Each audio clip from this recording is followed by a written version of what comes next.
20 years later.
Devil's Punch Bowl.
Doug? Yeah. Don't stress them out.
I got a long line behind us now.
It's like I'm not moving.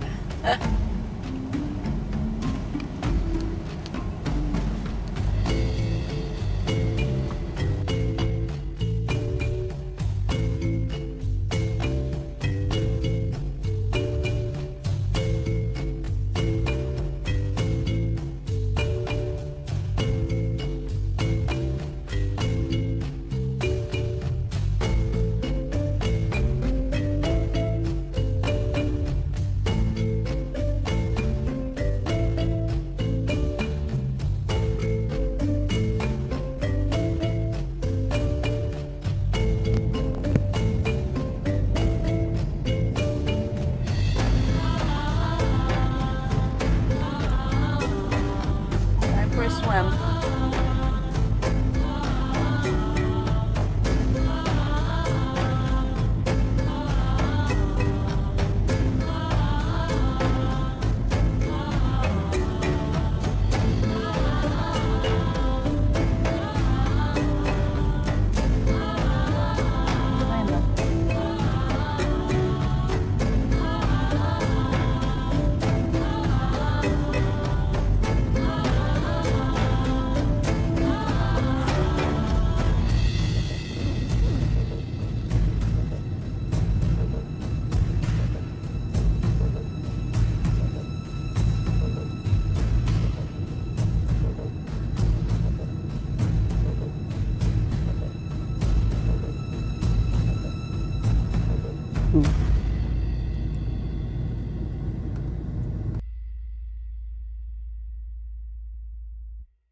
As she makes her way down that tree post, she's going to use those snails to hold on tight, use that tail, how effective it was there, resisting the re-movement. But when she gets down there, that's when she's really going to feed. Off of an anthill, termite mound, means she's slurping up a larger meal.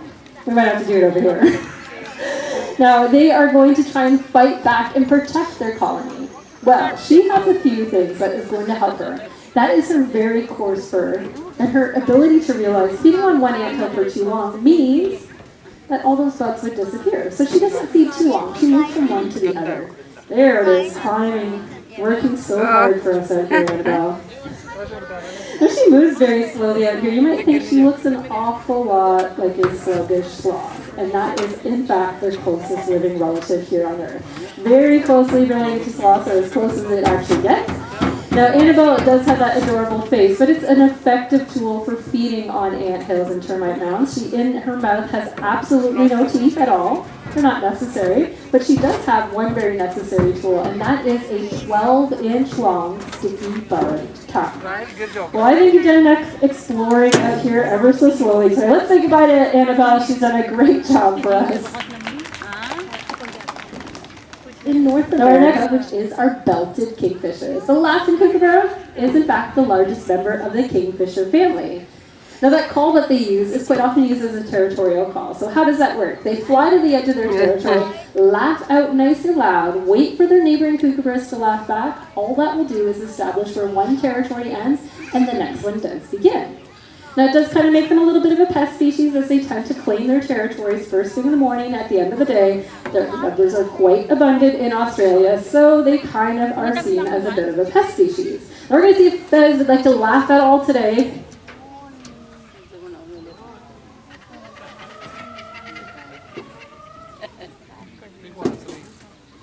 There we go, just a tiny little chuckle today. Usually at the end of the day, he's feeling a little bit lazier, hasn't had a full day full of chuckles. Where do you go? When off there? That's like another spot he likes to laugh.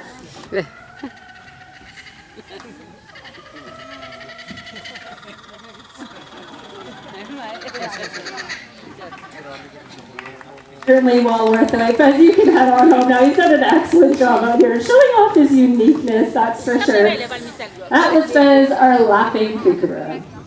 Oh wait, with him saying that word, that was Joanna, our black and white kitty. Now our next guest is a lizard once again, but a reptile, we'll say, and not a very welcome guest here at Safari. Now this is a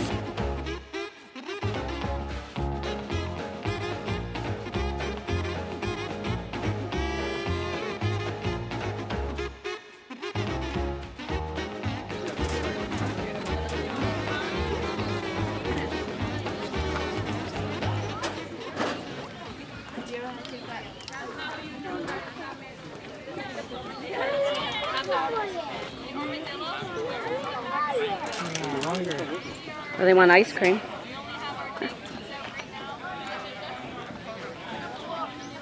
Yeah.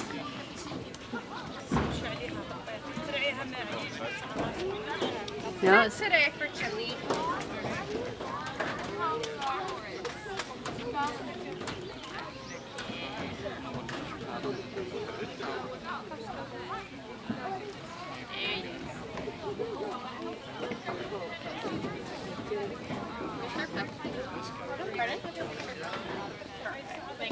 What are you feeding them? So they have a variety of different parts of meat. Normally it's chicks that they like.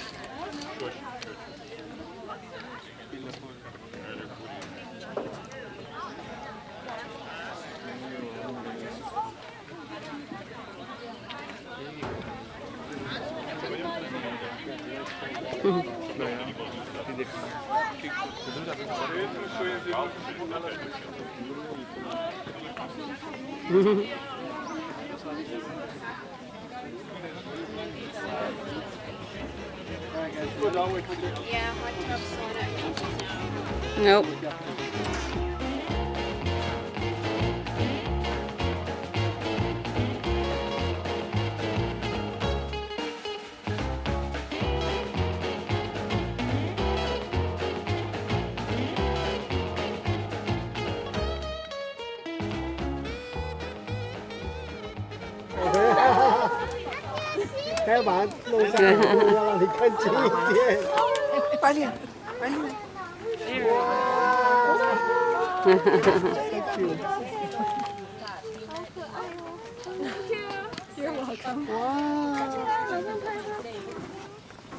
Oh, what a cutie.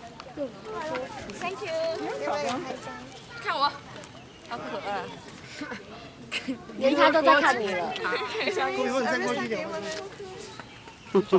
连豪猪都在看你。哎，脚就是我重心在中间。好可爱啊！这是什么物种？豪猪。它吃东西吃的很专心。 ，Thank you。让我听他。 Thank you。你要买给妈妈。 Oh, got some good stuff there. Yeah, that's her favorite. Oh. My sweet little angel. Got a beautiful nose. I swear she's a golden retriever with quills. She's got the sweetest little demeanor to her.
Looking for a way out.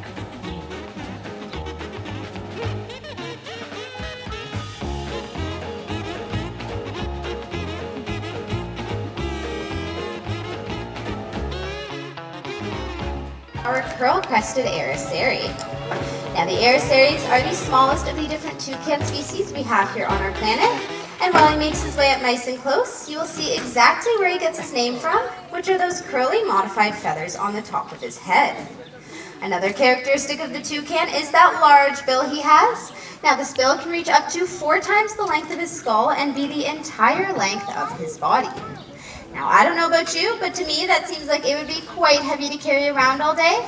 However, it is actually deceivingly lightweight. Now what exactly does a toucan use their bill for? Well, toucans are frugivores, meaning that they simply love to eat fruit. Now he's taking a little bit of a flight. I just want everyone to give him some space there. Shelby's going to go up and grab him. Now, as I was saying, they use their bills to eat fruit. They're frugivores, and you'll find them flying in the canopies of the rainforests, reaching up, down, and all around, grabbing onto great big bites of fruit. Now, his bill is quite light, as if you were to weigh all a toucan's feathers and their bill separately, their feathers would actually weigh more. Now, he's done a pretty good job for us here today during our kicking off our presentation for us. So let's give him a nice big round of applause as he flies on home. Yay! He's not flying. Now, we're going to go all the way from the smallest member we have here at Parrot Paradise, all the way over to the largest member. So in just a moment, coming around this back corner is going to be Spud, and Spud is our domesticated wild turkey. Oh. Now, give me a show of hands. How many of you have seen a turkey in the wild before? All right, quite a few of you. Well, that is all thanks to conservation efforts that took place in the early 1980s. There she is. Now, we do in fact have a large population of turkeys with us here in Ontario today. However, that was not always the case, as back in the early 1900s, there were in fact no wild turkeys left in Canada at all. Wow. So to tackle this, the government implemented an introduction program where conservationists released over 4,400 turkeys around different sites of the province. And after about 2 to 3 years, turkey numbers began to plume quite a bit. And we are now able to estimate that we have over 100,000 turkeys living with us here in Ontario today. Now, Spud here is a female, so not quite as colorful as the males, but she still brings an amazing conservation message with her. So while she heads on home, why don't we all say bye, Spud? Bye, Spud. Now, on that note of conservation, a project that is near and dear to our hearts is our blue-throated macaw recovery program. So coming around this back corner here will be Benny and Levi, and they are 2 of the ambassadors for their species. Now, unfortunately, there are less than 500 blue-throated macaws left in the wild today. Wow. And they can actually only be found in the country of Bolivia. So it is safe to say that they are not doing all that well for themselves. So to tackle this, we have teamed up with the World Parrot Trust to establish a breeding site right here at Safari. And you are looking at 2 of the first successful hatchlings that we hatched here back in 2018. But since then, we have actually added 8 more chicks to our flock. Nice. Now, 10 chicks can definitely make a difference in the survival of their species, but our work is far from over. And so in September of 2023, we took it a step further and sent 8 of our blue-throated macaws to Bolivia to take part in a breeding program right there in their native habitat. Now, although we unfortunately cannot release those 8 blue-throated macaws completely into the wild, our ultimate goal is for their offspring to allow for future releases. But of course, we could not have accomplished any of this without all of you guys waking up this morning and joining us here on Safari. So we'd like to thank you all very much and ask that you give yourselves a big round of applause. I know our blue throats do appreciate it. All right, with all the serious stuff behind us, we can have some fun with these beautiful birds. We're going to talk a little bit about some of the key features of members of the parrot family. And the first thing you'll obviously notice is their acrobatic out here today. Now, when they are flying, of course, it's a beautiful sight. They're topping speeds at about 50 to 60 kilometers per hour with those great big wings, and they are able to navigate their flight by using their tail. So what they will do is shift it from side to change directions, open it up nice and wide, like in order to be able to slow them down for a nice, safe landing. Now, Benny and Levi have certainly done a great job showcasing these features out here today, so I think they deserve a little bit of our appreciation. Let's give them a big round of applause. Yay! All right, well, our next bird, a member of the parrot family, lacks in size, lacks in color, but don't let that fool you. Little Reggie here is a Timney parrot, but what he lacks for in those features, he certainly makes up with his extreme intelligence. These guys have had their intelligence compared to about a 3 or 5-year-old child. Isn't that so? Yeah. He knows his best features. Now, African gray parrots have been known to say over 1,500 words, but our little Reggie is certainly a man of very few words. He'd like to greet you all with a simple little hello today.